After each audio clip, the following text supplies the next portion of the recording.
नमस्कार मित्रांनो, आज आपण या ठिकाणी इयत्ता 12वी HSC व्होकेशनल अंतर्गत animal husbandry and dairy technology या अभ्यासक्रमातील पेपर फर्स्ट MA दूध उत्पादन आणि व्यवस्थापन याबद्दल थोडक्यात माहिती घेणार आहोत। मागच्या व्हिडिओमध्ये आपण दुधाळ जनावरांसाठी किंवा गाई म्हशीसाठी गोठ्याची रचना किंवा त्याचे महत्त्व, त्यासाठी जागा कशा पद्धतीने निवडावी, गोठ्याच्या प्रकारामध्ये आपण बघितलं एकूण 2 प्रकार असतात, मुक्त संचार पद्धत आणि दुसरी आहे बंदिस्त। मुक्तमध्ये जनावरं मोकळे असतात म्हणून त्याला आपण मुक्त पद्धत म्हणतो। बंदिस्त पद्धतीमध्ये जनावरं गोठ्यामध्ये दोरीने किंवा आपण म्हणतो साखळीने बांधून ठेवली जातात म्हणून आपण त्याला बंदिस्त पद्धत म्हणतो। 10 जनावरांपेक्षा जनावरांची संख्या जर कमी असेल तर आपण त्याला एकेरी ओळ पद्धत म्हणतो। 10 जनावरांपेक्षा जर जनावरांची संख्या जास्त असेल तर मग त्या गोठ्याची रचना आपल्याला 2 ओळीमध्ये करावी लागते, त्याला आपण दुहेरी ओळ पद्धत म्हणतो। दुहेरी ओळ पद्धतीचे आपण 2 प्रकार बघितले, हेड टू हेड किंवा तोंडाकडे तोंड पद्धत आणि दुसरी बघितली शेपटीकडे शेपटी पद्धत। दोन्ही पद्धतीचे फायदे आणि तोटे आपण त्या ठिकाणी बघितलेले आहेत।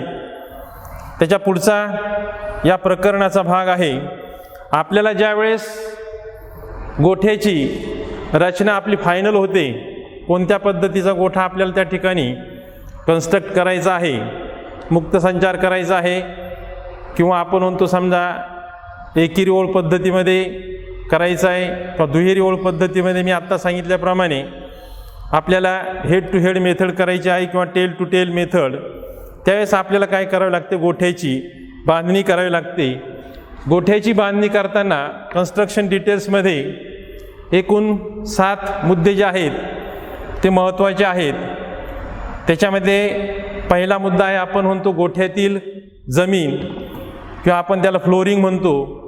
नंतर गोठ्याचे छत, रूफ असेल किंवा छत असेल, त्याच्यानंतर 3 नंबर भिंती, 4 नंबर दरवाजे, चारा टाकण्याचा जो मध्यवर्ती मार्ग असतो त्याला आपण कशा पद्धतीने असावं, नंतर गटार जे आपल्या गोठ्यामध्ये सांडपाणी किंवा मलमूत्र होतं त्याचं योग्य पद्धतीने निस्तारण होण्यासाठी त्याची रचना कशी असावी, आणि सर्वात शेवटी आणि ॲटमोस्ट महत्त्वाचं, आपण जे जनावरांना चारा टाकतो त्याच्यासाठी गव्हाण किंवा त्यालाच इंग्लिशमध्ये मेंजर असं म्हणतात। आता गोठ्याच्या उभारणीमध्ये मी आत्ता बघितलं हे 7 जे महत्त्वाचे कन्स्ट्रक्शन डिटेल्स आहेत ते अतिशय महत्त्वाचे आहेत। त्यापैकी आपण या ठिकाणी एकेकाची माहिती घेणार आहोत। पहिले गोठ्यातील जमीन, सर्वात महत्त्वाचं त्या ठिकाणी गोठ्यामध्ये जमीन आपण जनावरं बांधतो, मग गोठ्यातील जमीन जी असते ती आपण म्हणतो कडक किंवा टणक साहित्यापासून बनवलेली असावी। सर्वात महत्त्वाचं, आपल्याला गोठा स्वच्छ करण्यास, साफसफाई करण्यास ते सोपं असावं। जमीन स्लिपरी किंवा आपण म्हणतो निसरडी असू नये, जनावर त्यावर एका जागेवर आपण खूप वेळ बांधतो मग इतकी पण ती काय गुळगुळीत करायची नाही की जनावर उभं राहू शकणार नाहीत। जमीन तयार करण्यासाठी आपल्याकडे जर बघितलं तर सिमेंट कॉन्क्रीट किंवा आपण त्याला कोबा म्हणतो। काही ठिकाणी जे आपण वीटभट्टीच्या भाजलेल्या, जास्त भाजलेल्या किंवा खंगार विटा म्हणतो त्यांचा वापर करतात। काही ठिकाणी दगडी फरशीसुद्धा वापरतात, परंतु ती मात्र एकदम गुळगुळीत किंवा आपण म्हणतो नसावी, थोडी खरबडीत असावी।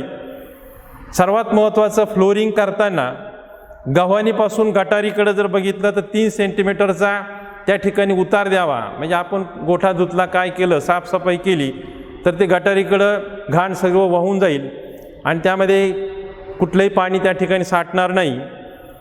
जनावर उभं राहण्यासाठी साधारणतः किती जागा लागते, तर एका जनावरांसाठी साधारणतः 1.2 गुणिले 1.5 मीटर, 1.5 मीटर लांबी आणि 1.2 मीटर रुंद अशा पद्धतीने साधारणतः एका जनावरांसाठी जागा लागते.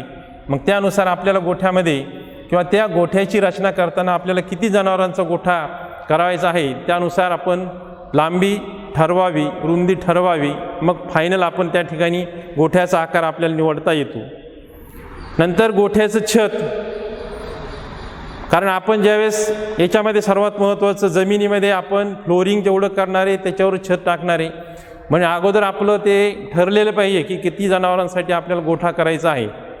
त्याच्यानंतर छत करताना सर्वात महत्त्वाचं आहे की छतासाठी हलकं आणि सर्वात महत्त्वाचं न तापणारं साहित्य वापरायचं, ज्याचा आरामदायी वाटलं पाहिजे.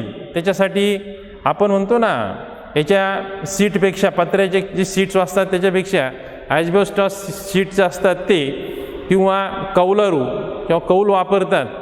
तर कौलाचा आता साधारणतः सध्याच्या म्हणजे कंडिशनमध्ये किंवा आपण म्हणतो मार्केटमध्ये त्याची उपलब्धता फार कमी झाली तरी परंतु ते मिळतात. आणि मग ॲस्बेस्टॉस सीट जे असतात किंवा आपण म्हणतो सिमेंटचे पत्रे, त्याचा वापर शक्यतो त्या ठिकाणी गोठ्यासाठी करावा. नंतर जमिनीपासून छताची उंची साधारणतः मध्यभागी ज्यावेळेस आपण त्याचा ए शेप करतो, ए शेप म्हणजे या पद्धतीने असं जर केलं आपण तर मध्यभागी त्याची उंची किती असावी सेंटरला, आणि आपण म्हणतो कडेला किती असावी. तर मध्यभागी जर बघितलं तर साधारणतः त्याची उंची 4.6 मीटर एवढी हाईट पाहिजे या ठिकाणी. 4.6 मीटर मध्यभागी पाहिजे. दुसरं महत्त्वाचं, त्या ठिकाणी दोन्ही बाजूला या ठिकाणी 2.4 मीटरपर्यंत त्याची काय पाहिजे, म्हणजे त्या पत्र्याला काय करायचा, थोडासा उतार द्यायचा.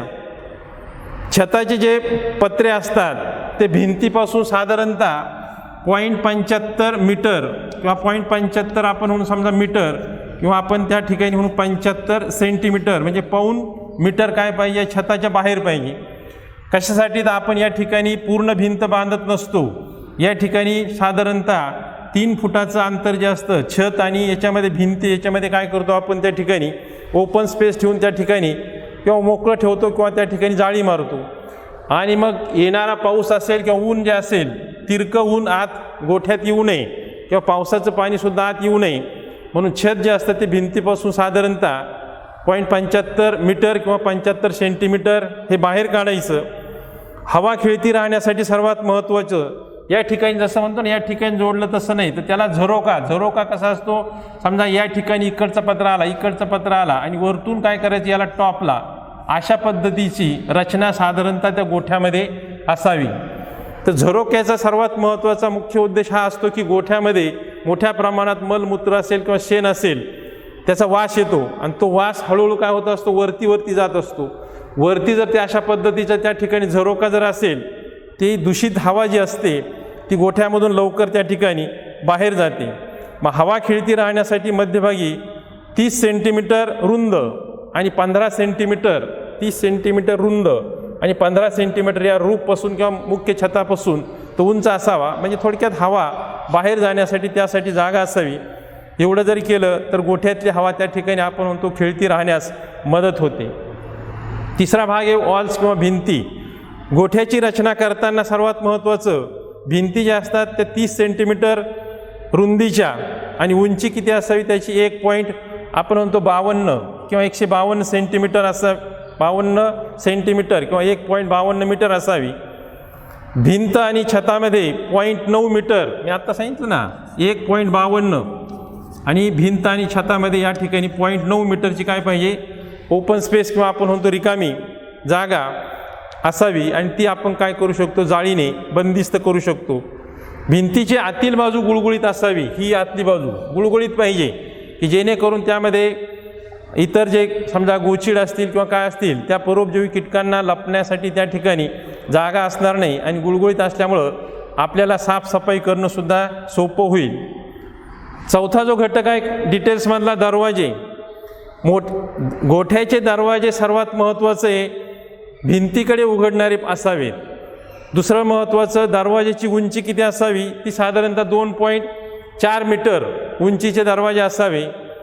एकेरी ओळ पद्धत असेल तर निश्चितच त्यामध्ये जनावरे काय असतात संख्या कमी असते, म्हणून त्या ठिकाणी दरवाजाची रुंदी साधारणतः 1.5 मीटर ठेवली तरी चालते, परंतु दुहेरी ओळ पद्धत जर असेल तर साधारणतः 2.5 मीटर, कारण जनावरांची संख्या जास्त असते. जनावरे बाहेर पडताना किंवा आत येताना गर्दी करून त्या ठिकाणी मारामाऱ्या किंवा एकमेकांना जखमा होण्याची शक्यता असते. म्हणून एकेरी ओळ पद्धत असेल तर मी आता सांगितलं 1.5 मीटर, आणि दुहेरी ओळ पद्धत असेल तर साधारणतः 2.5 मीटर त्याची रुंदी असावी. चारा टाकण्याचा मार्ग आपण बघितलं. चारा टाकण्याचा मार्ग आपण टेल टू टेल पद्धतीमध्ये गोठ्याच्या दोन्ही बाजूने चारा टाकण्याचा मार्ग असतो. आणि आपल्या दुसरा जो म्हणतो आपण कोणतं याच्यामध्ये हेड टू हेड पद्धतीमध्ये एकच मार्ग असतो मध्यवर्ती, कारण त्यामध्ये जनावरांची तोंड एकमेकाच्या समोर असतात, गव्हाणी 2 असतात, परंतु मधून चारा टाकण्यासाठी जो मार्ग असतो, चारा टाकण्याचा मार्ग आपण ज्यावेळेस जनावरांची संख्या जास्त असते, प्रत्येक वेळेस तुमचा चारा कुठेतरी स्टोअर केला असतो. समजा आपण म्हणतो 100 फूट लांबीची काय त्या ठिकाणी जनावर चारा टाकायचा मार्ग आहे, तुम्हाला चारा टाकत जायचं आहे तर छोटीशी ट्रॉली घेऊन आपल्याला त्यामधून जाता येईल एवढा तो मार्ग काय असावा, त्या ठिकाणी रुंद असावा. शेपटीमध्ये जी पद्धत आहे त्याच्यामध्ये चारा टाकण्याचा मार्ग साधारणतः भिंतीच्या कडेला असतो, बरोबर, दोन्हीमध्ये. त्याच्या आत आपल्या गव्हाणी असतात, ज्या ठिकाणी आपण त्याला मेंजर म्हणतो, की ज्याच्यामध्ये आपल्याला चारा टाकायचा असतो. तर आपल्याकडे मी आता सांगितलं टेल टू टेल पद्धतीमध्ये जो चारा टाकण्याचा मार्ग दोन्ही गोठ्याच्या दोन्ही भिंतीच्या कडेला असतो, तो साधारणतः 1.8 मीटर रुंदीचा असावा. आणि हेड टू हेड पद्धतीमध्ये एकच मध्यवर्ती मार्ग असतो. आपल्याला दोन्ही बाजूच्या गव्हाणीमध्ये त्या ठिकाणी काय करता येतं, चारा टाकता येतो. तो मार्ग त्याची रुंदी मात्र त्या ठिकाणी 1.4 मीटर असेल तरी चालते. सगळ्यात महत्त्वाचं, त्या मध्यवर्ती मार्गाच्या मध्यापासून तर गटारीपर्यंत त्या ठिकाणी जो म्हणतो ना आपण साधारणतः 2.5 सेंटीमीटरचा उतार द्यावा, कारण आपण कधीतरी त्या मध्यवर्ती मार्ग जो असतो तो सुद्धा पाण्याने धुवून काढतो. साठलेलं पाणी किंवा घाण पाणी निघून जाण्यासाठी त्या ठिकाणी उतार महत्त्वाचा असतो. त्याच्यानंतर पुढचा मुद्दा आहे गटार. गटारीची व्यवस्था कशासाठी केली असते तर गोठ्यातील जनावरांचे मलमूत्र जमा करून त्याचे निस्सारण होण्यासाठी गोठ्यामध्ये गटारीची व्यवस्था केली असते. गटार किती रुंदीची असावी ती साधारणतः 0.6 मीटर किंवा आपण त्याला 60 सेंटीमीटर म्हणू. आणि त्याची खोली किती डीप करायची तर 15 ते 20 सेंटीमीटर खोलीची करायची. सगळ्यात महत्त्वाचं, नुसतं प्लेन करून चालत नाही. 1 मीटर प्रत्येक गटारीच्या प्रत्येक 3 मीटर लांबीला 3 मीटर लांब गटार गेली की त्याच्यामध्ये प्रत्येक 3 मीटर लांबीला काय करायचं 2.5 सेंटीमीटरचा उतार द्यायचा. समजा या ठिकाणी आपली 75 आपण म्हणून समजा मीटर आहे लांबी, तर असं 2.5 सेंटीमीटर प्रत्येक 3 मीटरला काय करायचं वाढवायचं. म्हणजे साधारणतः 15 वेळा तुम्हाला त्या ठिकाणी इकडे जेवढी हाईट आहे त्याच्यापेक्षा तिकडं निश्चितच त्याचा उतार तेवढा पाहिजे. नंतर गव्हाणला इंग्लिशमध्ये मेंजर असं म्हणतात. गव्हाण शक्यतो सिमेंट कॉन्क्रीटचीच असावी. तिची आतील बाजू गुळगुळीत असावी. आतील बाजू म्हणतो ज्या ठिकाणी आपण चारा टाकतो ती बाजू गुळगुळीत असावी. कोपरे गोलाकार असावे.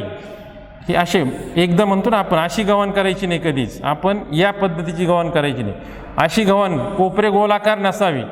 ही बाजू त्या ठिकाणी खाली असते. जे म्हणतो ना आपण जनावर असतात ती बाजू खाली असते इकडची हाईट, आणि इकडची बाजू जास्त असते, कारण त्यामधून जनावर चारा खाताना तुमचा चारा कुठल्याही पद्धतीचा वाया जाणार नाही. परंतु आज जर पशुपालक जर बघितले साधारणतः एक कॉन्क्रीटचे पाईप आणतात अर्धवक्राकार आणि ते टाकून देतात, परंतु जी आतली बाजू त्याच्या समोरची बाजू जी असते ती उंच पाहिजे तशा पद्धतीची व्यवस्था करत नाही. आणि मग तो चारा जो असतो तुमचा मध्यवर्ती मार्गामध्ये थोडंसं वाया जाण्याचं प्रमाण त्या ठिकाणी वाढतं. गव्हाणीची रुंदी किती असावी तर साधारणतः ही रुंदी आपण म्हणतो ती 1.07 मीटर पाहिजे. किती रुंद पाहिजे तर 1.07 किंवा आपण म्हणतो 107 सेंटीमीटर एवढी त्याची रुंदी पाहिजे. नंतर गव्हाणीची बाहेरील बाजू याची हाईट मी आत्ता सांगितलं होतं ना, ही जी हाईट आहे ना ही फ्लोरिंगपासून किंवा जमिनीपासून 80 सेंटीमीटर पाहिजे. किती पाहिजे 80 सेंटीमीटर बाहेरील बाजू. आणि आतील बाजू जर म्हणाल तर ही साधारणतः 40 सेंटीमीटर पाहिजे.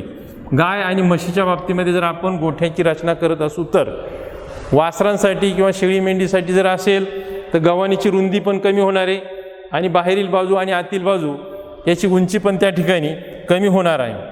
तर अशा पद्धतीने एकूण आपण गोठ्याची बांधणी केली की त्यानुसार रचना करायची, तरच आपण म्हणतो सगळ्या गोष्टी ज्या आहेत त्या गोठ्याच्या आपल्या शास्त्रशुद्ध पद्धतीने करता येतील. अशा पद्धतीने हा 2.1 महत्त्वाचा मुद्दा जो आहे दुधाळ जनावरांसाठी गोठा, त्याचं या ठिकाणी म्हणतो ना अभ्यासक्रम जो आहे तो त्या ठिकाणी थोडक्यात शिकवून संपलेला आहे. त्याच्यानंतर पुढचा मुद्दा आहे 2.2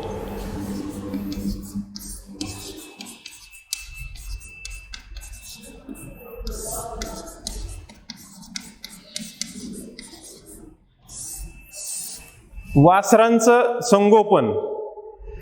आता वासरांच्या संगोपनात सर्वात महत्त्वाचं पशुपालनामध्ये चांगल्या गुणवत्तेची आणि निरोगी वासरांची पैदास ही यशस्वी दुग्ध व्यवसायाची सर्वात महत्त्वाचं पहिली पायरी आहे.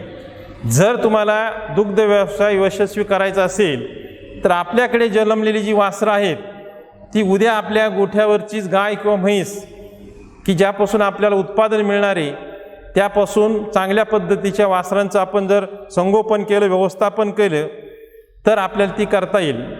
या ठिकाणी मग चांगली जनावरं विकत मिळत नाहीत तर ती काय करावी लागतात, त्यांची पैदास करावी लागते. ही म्हण शब्दशः आपण म्हणतो खरी आहे. पशुसंवर्धनाची वास्तविक सुरुवात ही वासराच्या संगोपनापासूनच त्या ठिकाणी सुरू होत असते. वासरू जन्मल्याबरोबर काय काळजी घ्यावी सर्वात महत्त्वाचं, त्याच्यामध्ये पहिला मुद्दा सांगितलेला आहे की वासरू जन्मल्याबरोबर ताबडतोब त्याच्या अंगावरील वार, आपण त्याला प्लॅसेंटा म्हणतो, की जे गर्भामध्ये वासरू असताना त्याला एक प्रकारचं आवरण असतं, तो वार चिकटलेला असतो, बाहेर पडताना त्या वारातून ते वासरू बाहेर येत असतं. त्याच पद्धतीने त्याच्या तोंडामध्ये नाकपुड्यामध्ये एक प्रकारचा चिकट असा स्राव असतो, म्युकस मेम्ब्रेन असेल किंवा म्युकस सारखा चिकट असा पदार्थ असतो. तो काय करायचा त्या ठिकाणी काढून टाकायचा. काढून टाकण्यासाठी काय करायचं, साधा आपण म्हणतो नाकामध्ये बोट घालून पुन्हा आपण काढून घ्यायचे, तोंडामधून त्याच्या बोट घालायचं आणि पुन्हा काढून घ्यायचं, तर चिकटपणा त्यातला निघून जातो. वासराचा श्वासोच्छवास सर्वात महत्त्वाचं, जोपर्यंत ते गर्भात आहे तोपर्यंत ते पूर्णपणे मातेवर अवलंबून असतं, परंतु गर्भाच्या बाहेर आल्यानंतर त्याला नव्या किंवा आपण म्हणतो ना एकदम नवीन परिस्थिती त्या ठिकाणी जुळवून घ्यावं लागतं. मग तो कालावधी जो असतो तो अतिशय महत्त्वाचा असतो. मग त्याचा श्वासोच्छवास नियमित सुरू असल्याची खात्री करायची. नंतर मग त्याला काय करायचं, कोरड्या सुती कापडाने काय करायचं, समजा आपण म्हणतो ना पुसून घ्यायचं, की जेणेकरून परंतु ती काही गरज शक्यतो पडत नाही. श्वासोच्छवास जर त्याचा नियमित नसेल तर काय करायचं, अमोनियम हायड्रॉक्साईड सारखा तीव्र वास देऊन त्याला काय करायचं, किंवा त्याला कृत्रिम श्वासोच्छवास आपल्याला त्या ठिकाणी द्यावा लागतो. त्याचा श्वास व्यवस्थित चालू झाला किंवा नाही होत नसेल तर काय करायचं, दोन्ही बाजूच्या त्याच्या बरगड्या काय करायचं हळुवारपणे, कारण त्याच्या बरगड्या नुकतंच जन्मले म्हणजे नाजूक असतं, हळुवारपणे प्रेस करायच्या पुन्हा सोडायच्या, हळुवारपणे प्रेस करायच्या पुन्हा सोडायच्या. असं जर केलं तर त्याचा श्वास त्या ठिकाणी चांगल्या पद्धतीने चालू होतो. त्याच्यानंतर काय करायचं, त्या वासराला त्याच्या आईजवळ, गाय असेल किंवा म्हैस असेल, वासराला काय करायचं त्याच्या आईजवळ चाटण्यासाठी प्रवृत्त करायचे. त्याच्या आईला आपोआप चाटते, ती काय प्रवृत्त करण्याची सुद्धा गरज नाही. त्याच्यामुळं काय होतं, त्वचेवरील ती पूर्ण शरीर तिचं चाटत असते, त्या त्वचेचं रक्तभिसरणसुद्धा वाढतं. एक प्रकारे त्या आईमध्ये वात्सल्याची भावना निर्माण होते आणि त्याचा परिणाम असा होतो की त्या गाईला किंवा त्या आईला म्हणून आपण पाहणा सुटण्यास मदत होते. सुरुवातीला काही काळ त्या वासराला काय करावं लागतं, सड तोंडात पकडण्यासाठी मदत करावी लागते. नंतर ते आपोआप ट्रेन होतं. दुसऱ्या दिवशी तुम्हाला ती काही गरज त्या ठिकाणी पडत नाही. जन्मल्यानंतर 20 मिनिटाच्या आत वासरू उभं राहण्याचा प्रयत्न करतं, परंतु ते जर उभं राहिलं नाही तर त्याला आधार देऊन काय करायचं, पोटाला धरायचं आणि त्याला चारही पायावर त्याच्या उभं करायचं. वासराची जी नाळ असते ती काय करायची, कात्रीने, निर्जंतुक कात्रीने बेंबीपासून साधारणतः 2 इंच अंतरावर काय करायची, निर्जंतुक कात्रीने कापायची आणि त्याला 3 ते 4 दिवस कापून कट मारला, त्या ठिकाणी टिंक्चर आयोडीन लावायचं. एक 4-5 दिवसांनी ती नाळ असते ती आपोआप सुकून जाते किंवा आपण म्हणतो वाळते. त्या नाळेतूनच त्या गर्भात असताना सर्व प्रकारच्या अन्न घटकाचा पुरवठा जो असतो त्या नाळीतून तिला किंवा त्या वासराला होत असतो मातेकडनं. नंतर नवजात वासराची काळजी घेताना वासराच्या जन्मानंतर अर्ध्या तासाच्या आत त्याला चीक पाजणं गरजेचं असतं. चीक म्हणजे आपण जे म्हणतो कुठलाही जनावर व्याल्यानंतर सुरुवातीला 3 ते 4 दिवस किंवा आपण म्हणतो 72 तास जे दूध निघतं त्याला चीक म्हणतो किंवा त्याला इंग्लिशमध्ये कोलेस्ट्रम मिल्क असं म्हणतात. या दुधामध्ये किती पाजायचे त्याला, तर ते वासराच्या वजनाच्या 10%. म्हणजे वासराचं वजन समजा 30 किलो असेल तर साधारणतः दिवसाला 3 किलो पाजायचा, परंतु एकदाच नाही. ते काय करायचे, त्याचे 3 भाग करायचे, सकाळ, दुपार आणि संध्याकाळ. वासराच्या वजनाच्या 10% दिवसातून 2 ते 3 वेळा. आता या चिकामध्ये काय असतं किंवा कोलेस्ट्रॉल मिल्कमध्ये काय असतं, मोठ्या प्रमाणात त्याच्यामध्ये अँटीबायोटिक्स असतात किंवा आपण त्याला म्हणतो प्रतिजैविके असतात. त्यामधूनच त्या वासराला मोठ्या प्रमाणात रोगप्रतिकारक शक्ती मिळते. दुसरं महत्त्वाचं, त्या वासराची जी गरज असते त्या याच्यामध्ये कोलेस्ट्रॉल मिल्कमध्ये प्रोटीन्सचं प्रमाणही खूप जास्त असतं. म्हणून आपण ज्यावेळेस ते दूध तापवतो त्यावेळेस ते काय बनतं, घट्ट बनतं किंवा आपण, कारण प्रोटीन जे असतात ते उष्णतेला अतिशय संवेदनशील असतात. विशिष्ट तापमानाला ते तापवले की कोॲग्युलेट होतात. नॉर्मल दुधामध्ये सुद्धा प्रोटीन्स असतात 3 ते 4%, पण त्याच्या कितीतरी पट जास्त त्या कोलेस्ट्रॉल मिल्कमध्ये असतात. म्हणून ते दूध घट्ट होतं. 4 दिवसांनी किंवा 5 दिवसांनी जे कोलेस्ट्रॉल मिल्क असतं त्याचं हळूहळू रूपांतर आपण म्हणतो नॉर्मल मिल्कमध्ये त्या ठिकाणी होत जातं. वासराला पहिले 3 महिने जन्मानंतर काय करायचं, एका वेगळ्या जागेमध्ये ठेवायचं. त्यामुळे त्याच्याकडं आपल्याला काय करता येतं, वैयक्तिक असं लक्ष देता येतं. त्याचं काय आजार असेल, दूध पाजणं असेल, इतर सर्व गोष्टी बघता येतात. नंतर वासरांसाठी काय करायचं, गोठ्यामध्ये लहान लहान खोल्या केल्या जातात वयोमानानुसार. 0 ते 3 महिन्यापर्यंतची वासरं, 3 ते 6 महिन्यापर्यंतची वासरं, 6 ते 12 महिन्यापर्यंतची वासरं. त्याचा परिणाम असा होतो किंवा आपली एक मॅनेजमेंट किंवा व्यवस्थापन सोपं होतं. त्यांची जी गरज आहे त्या गरजेनुसार आपल्याला फिडिंग करणं शक्य होतं किंवा चारा किंवा पाणी असेल, खाद्य असेल, खुराक असेल ते देणं शक्य होतं. काही लसीकरण असेल, जंत निर्मूलन असेल, ते वयोमानानुसार केलं तर या बाबी आपल्या अधिक त्या ठिकाणी सोपे होतात. आणि त्या आपण वासरासाठी जी व्यवस्था करतो त्याला काल पेन असं म्हणतात. त्याच्यानंतर वासरांना स्वच्छ आणि मुबलक पाणी त्या ठिकाणी उपलब्ध असणं गरजेचं असतं. काही वासरांमध्ये जर ती फिमेल असेल किंवा मादी असेल तर जनरली गाय आणि म्हशीमध्ये 4च सडा असतात, परंतु एखाद्या वेळेस काय होतं, त्या सडाला जोडून दुसरं एखादं सड येतं, त्याला रुडिमेंटरी टीट्स असं म्हणतात. ते लहान वयामध्ये शक्यतो काय करायचं, 1 ते 2 महिने त्याचं वय असतानाच ते काय करायचं, काढून टाकायचं. ते अशी सड जर आपण काढून टाकली नाही तर पुढं जसजसं त्याचं कालवडीमध्ये रूपांतर होतं, ती गाय गाभण राहते. व्याल्यानंतर आपण दूध काढायला जातो तर नॉर्मली दूध काढताना एक प्रकारे अडथळा निर्माण होतो. त्याच्यामध्ये कुठल्याही प्रकारचे दूध निर्मिती होत नाही, परंतु एक प्रकारे दोहनामध्ये अडथळा निर्माण होतो. नंतर मग वासराला दूध पाजण्याच्या पद्धती कोणत्या आहेत. वासराला साधारणतः जर बघितलं तर सुरुवातीला मिळणाऱ्या किंवा सुरुवातीच्या काळात मिळणारे पोषण त्याच्या वाढीवर आणि भविष्यावर, उत्पादन क्षमतेवर परिणाम करतं. त्याच्यामुळं त्या ठिकाणी किंवा आपण म्हणतो खूप काळजी त्या ठिकाणी घ्यायची असते. जन्मानंतर मिळणारा चिकाचा आहार मी आत्ता सांगितलं त्या पद्धतीने वासराला काय करतो, मोठ्या प्रमाणात रोगप्रतिकारक शक्ती निर्माण करतो. त्यामधूनच पचनास सुलभ अशी पोषणद्रव्य आणि प्रतिजैविकेसुद्धा त्या वासराला मिळत असतात. जनावर व्याल्यानंतर पहिल्या 72 तासामध्ये मी आत्ता सांगितलं त्या पद्धतीने जो स्रावणाऱ्या दुग्धग्रंथीतून दूध असतं त्याला आपण चीक म्हणतो किंवा कोलेस्ट्रॉल मिल्क असतं म्हणतात. त्यामध्ये सामान्य दुधाच्या तुलनेत पाण्यात विरघळणाऱ्या प्रथिनांचं प्रमाण 4 ते 5 पट जास्त असतं. या प्रकारची प्रथिने जी असतात तीसुद्धा वासराला मोठ्या प्रमाणात रोगप्रतिकारक शक्ती त्या ठिकाणी निर्माण करून देत असतात. चिकामध्ये सामान्य दुधापेक्षा किंवा आपण त्याला म्हणतो नॉर्मल दुधापेक्षा शरीराला बळकटी देणारे खनिज, मोठ्या प्रमाणात जीवनसत्व हे सुद्धा त्यांचं प्रमाण जास्त असतं. चीक हा सारक असतो. सारक म्हणजे त्याची पचनसंस्था जी असते आणि सुरुवातीला त्याच्या पचनसंस्थेमध्ये त्या वासराच्या जात असतं. तो वासराच्या पचनसंस्थेत साचलेली जी घाण असते गर्भावस्थेमध्ये ती बाहेर टाकण्यास मदत करतो. वासरू गर्भावस्थेत असताना हे द्रव्य त्याच्या पोटात म्हणतो ना साठलेलं असतं.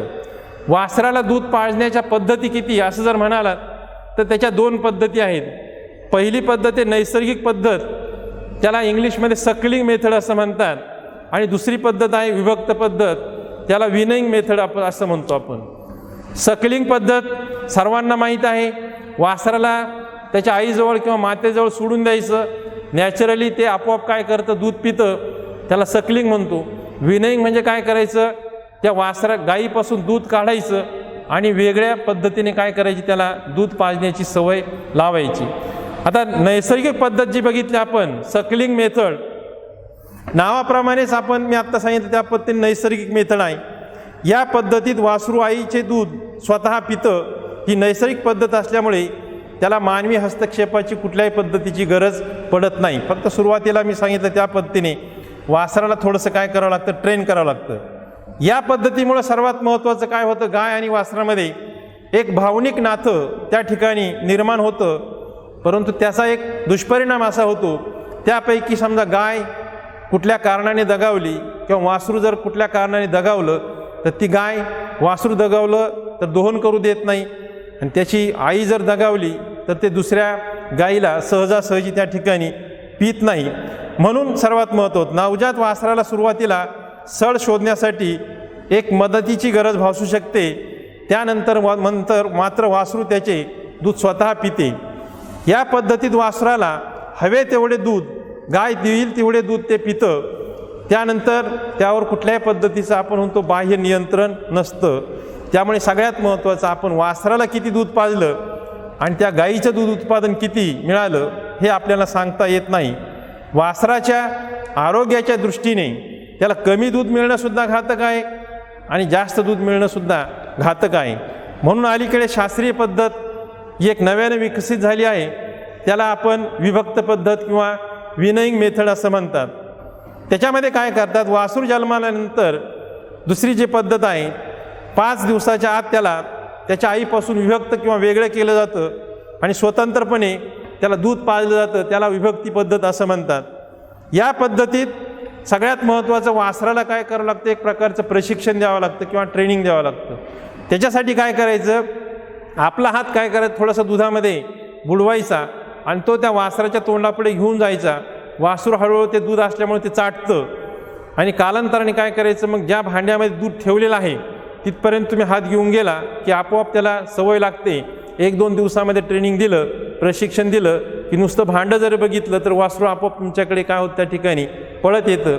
अशा पद्धतीचं प्रशिक्षण गाईचं सगळ्यात महत्त्वाचं. या पद्धतीचा फायदा काय पहिल्या पद्धतीपेक्षा, तर गाईने किती दूध दिलं आणि आपण वासराला जे म्हणतो की त्याच्या वजनाच्या 10% दूध पाजतो ते दिलं का याचा आपल्याला अंदाज करता येतो.